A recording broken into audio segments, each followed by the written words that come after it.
ગુજરાતના મહેરબાન ગૃહમંત્રી શ્રી હર્ષ સંઘવી સાહેબ તથા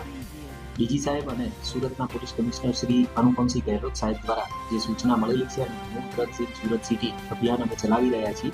એ હેઠળ જે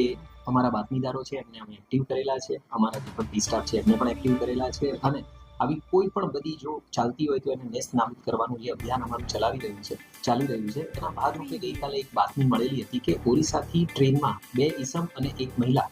3 લોકો આવી રહ્યા છે અને પોતાની સાથે જે એનડીપીએસના દ્રવ્યો છે, માદક દ્રવ્યો, એ ગાંજાની સાથે એ લોકો અહીંયા આગળ આવી રહ્યા છે એવી બાતમી હતી, જેના આધારે વોચમાં રહેવામાં આવ્યા અને વોચમાં ગયા બાદ આ 3 ઈસમો જે છે એમને ઝડપી લેવામાં આવ્યા. ઝડપી અને એમની તલાશી લેતા એમની પાસેથી લગભગ 14 કિલો 681 ગ્રામ જેટલો ગાંજો કે જેની કિંમત 1,46,000 આસપાસની છે એ ઝડપી લેવામાં આવેલો છે. હાલે આરોપીઓને અરેસ્ટ કરી અને એમની પૂછપરછ ચાલુ છે કે જેથી એમણે ભૂતકાળમાં આવી કોઈ પ્રવૃત્તિ કરેલી છે કે કેમ અને અગાઉ પણ ક્યાંય કોઈ માલ આપ્યો હોય તો એ બાબતે પણ તપાસ ચાલુમાં છે.